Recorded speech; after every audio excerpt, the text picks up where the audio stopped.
was either a professional burglar with their own tools to pick a lock, or they had a key. She hovered against the door jamb, afraid to move for fear the intruder could hear her, and when the kitchen lights flicked on, illuminating the hallway, her heart galloped as she shrank away from the light. It couldn't be the owners. They'd emailed from Singapore's Shanghai airport when they'd realised they'd forgotten to give Rosie the vet's contact details should anything happen to George, the cat, who Rosie was in charge of for the 8-week house sit. Whoever it was knew the place well and didn't care whether they woke anybody. Rosie's independent, determined streak kicked in. She wasn't about to hang around to find out whether the intruder would show mercy to an innocent 20-something. She crept down the stairs one at a time, winding her way down to the wooden floor of the hallway below, praying she wouldn't find the creaky step this time. She wished she'd taken more notice of exactly where it had been last night. She froze at the bottom, turned to the left and reached for her car keys from the hook on the wall. She removed them as carefully as if she was playing a game of Operation, anxious not to let the metal keys ting against each other and announce her presence. All she had to do was get out of the front door and leap into her car sitting down the side of the house.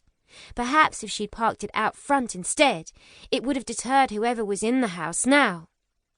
When she'd arrived yesterday, George the cat had been sprawled out on the driveway, basking in the sun, and she hadn't had the heart to make him move. Rosie crept to the front door, but as she lifted her keys to the locked door that stood between her captivity and her freedom, she saw a figure in the corner of her eye. She screamed, panicked, tried desperately to slot the key into the lock, but it was as though it had grown 10 sizes too big. A man dressed in leathers and wearing a helmet filled the kitchen doorway.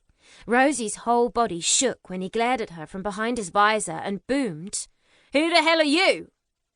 She turned, and with a last-ditch effort managed to push the key into the lock.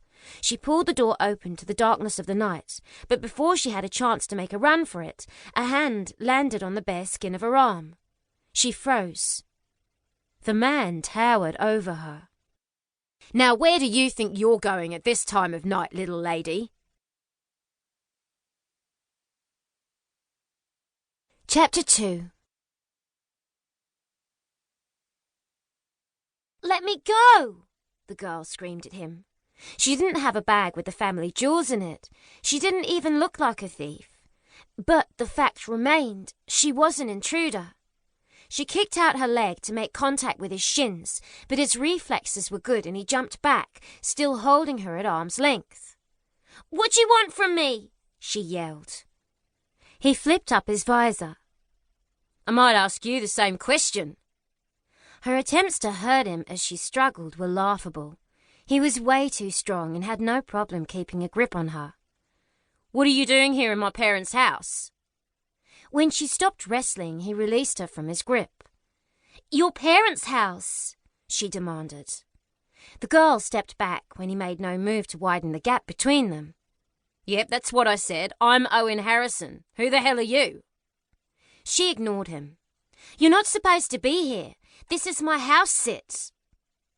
Her hands planted firmly on her hips, and it made him smile all the more. She really didn't realise what good entertainment she was at 4 o'clock in the morning, did she? "I come and go all the time." He pulled off his helmet, turned and walked into the kitchen. This was his house more than hers. Where had his parents found this girl anyway? He tugged off his leather biker jacket and slung it on top of the kitchen bench. "Close to your parents, are you?"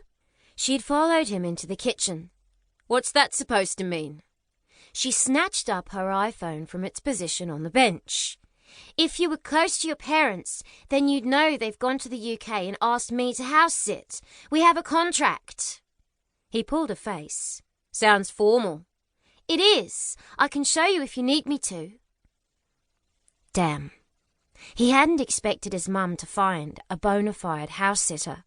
He'd expected her to ask her best friend Bella to see to the cat. His mum had called him a couple of weeks ago when they'd had word from London to say his Auntie Sarah had died. His parents were heading over for the funeral and staying for a couple of months so they could sort out his auntie's affairs. Owen had considered going for the funeral, but he barely knew his mum's sister. They'd only spoken at Christmases.